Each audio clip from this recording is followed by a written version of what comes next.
What is different between today and the 2008 crisis? The 2008 market crisis was about Nina loans, no income, no assets.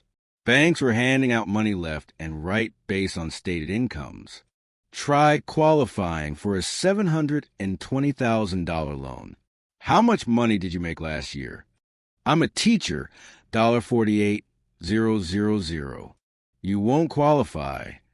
Let me ask this question one more time. How much money did you make last year? I just told you, $48,000. Do you want to qualify for this or not? Yes? Then one more time. How much money did you make last year? $62,000.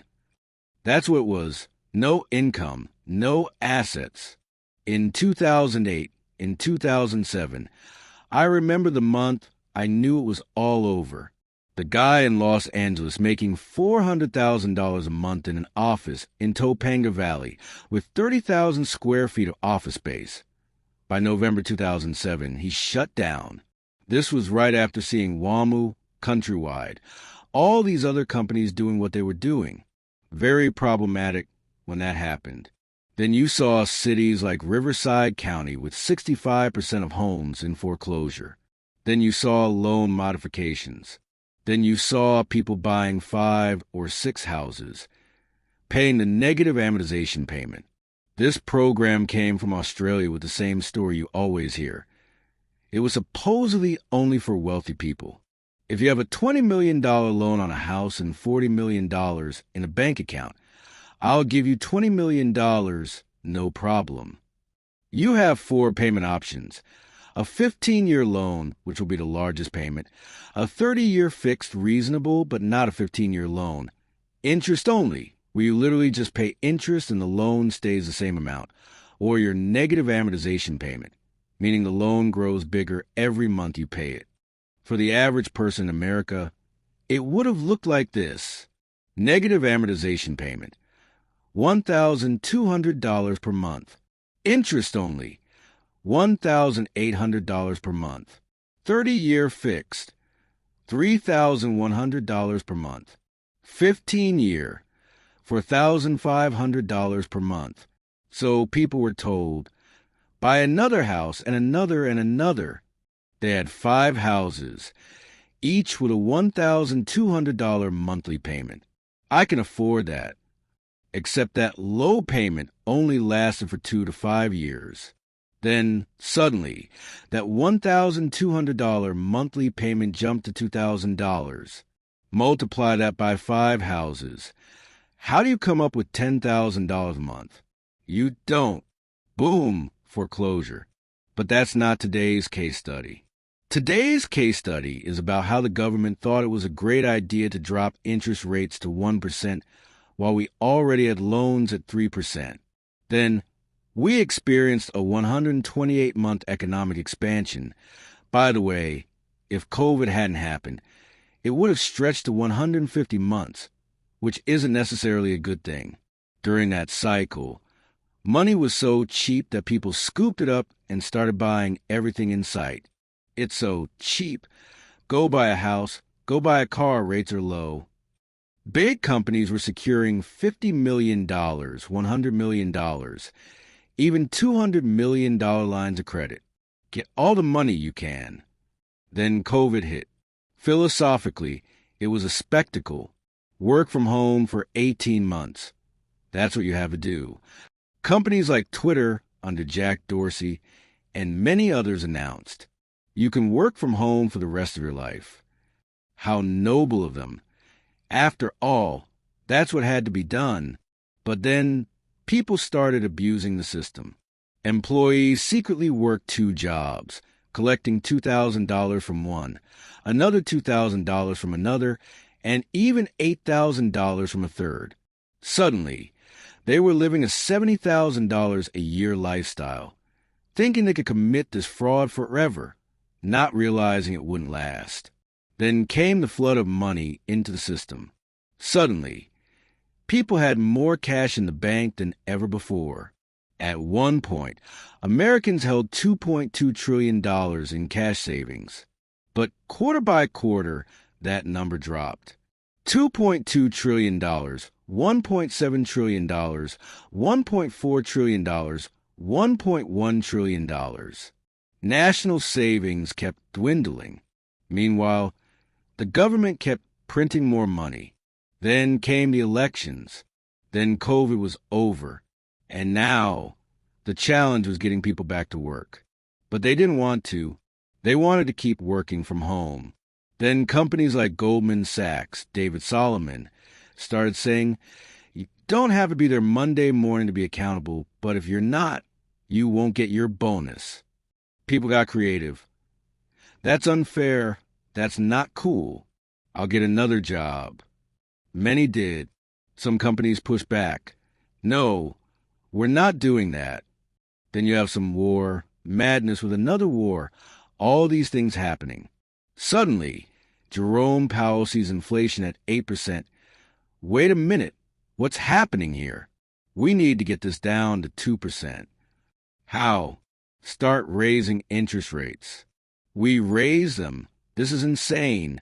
4.88% in the shortest period in American history. There's a statistic chart you have to see. It's a great visualization showing historically when we've raised rates. Over 3 years, 6 years, 3.5 years? No, this was over 12 to 15 months. 4.88%. Boom.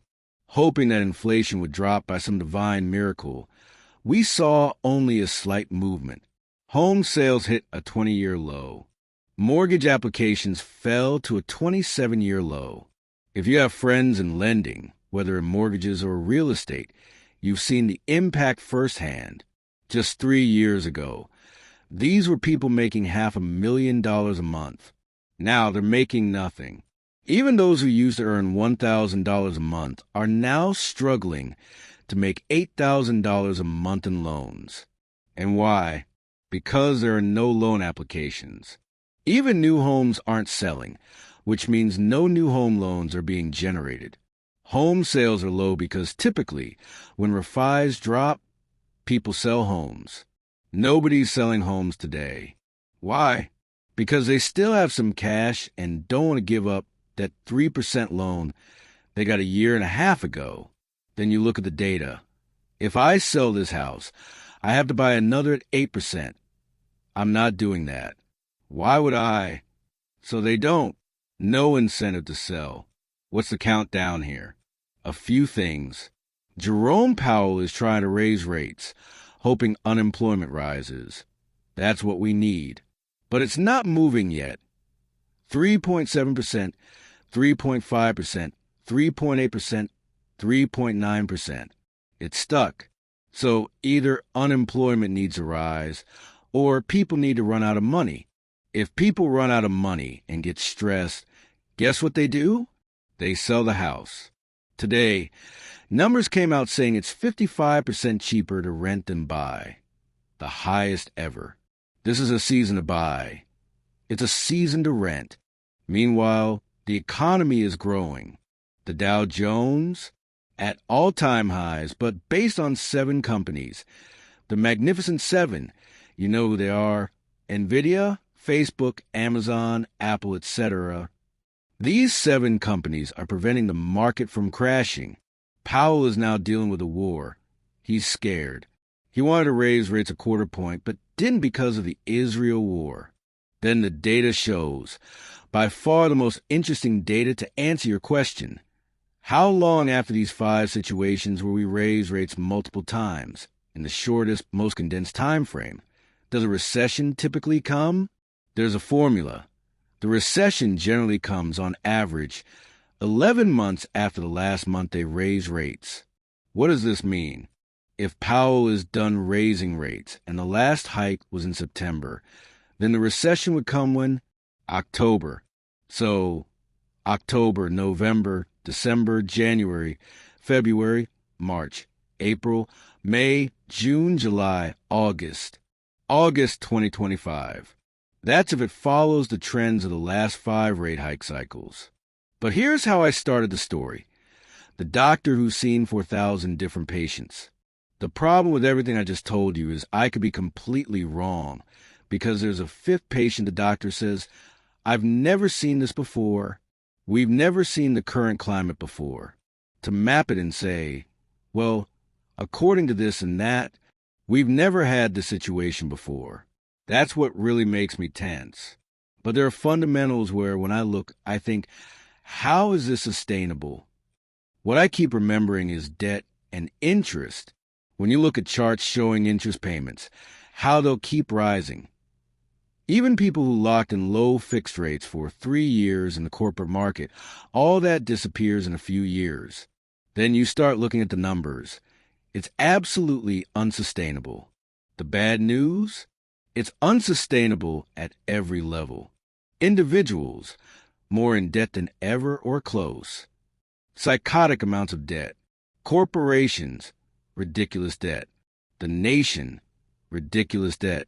All while we've had 2 major money-printing events since 2008. Now you have a very unstable market.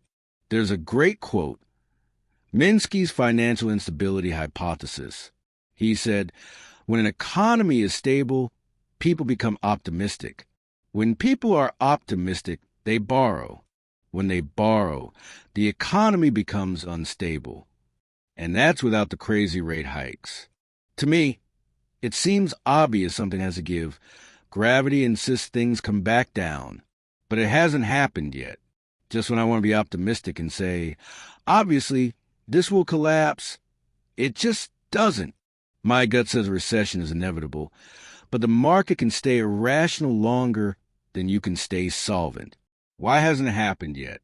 And how do you think, since you obviously share my concerns, only the paranoid survive, how do we turn paranoia into an action plan? It's all about mapping possibilities. For example, if we're in a conference room with a whiteboard, we'd write, WWII happens. What are the odds? Ray Dalio says 50%. Jamie Dimon says these are the most dangerous times in decades. Okay, great. If WWI happens, what happens to the economy? Who's involved? Are we involved? Then write, if this happens, what do? Unemployment jumps to 7% or 6%, what happens? Inflation drops, what happens? Powell cuts rates back to 5% or 4%. Holy cow, that'll be crazy. You have to write all these scenarios. But here are a few things to think about. You said something fascinating. Credit card debt is the highest ever. Here's the craziest part. The average interest rate on credit cards is the highest ever. Forget the debt. Imagine interest rates over the last 5 years spiking to 23%. That means debt doubles in 2.5, 3 years. But that's where we are now. Record credit card debt record rates. Student loan forgiveness is gone, which means people now have to start making payments again. $300 to $400 per month. Corporate debt crisis. Corporations are also feeling the squeeze. This year, their interest payments on borrowed money will total $530 billion. Next year, $730 billion. The year after, $1.1 trillion. In 5 years, that number will rise to $1.3 to $1.5 trillion, just in corporate debt. Auto loans, the first warning sign.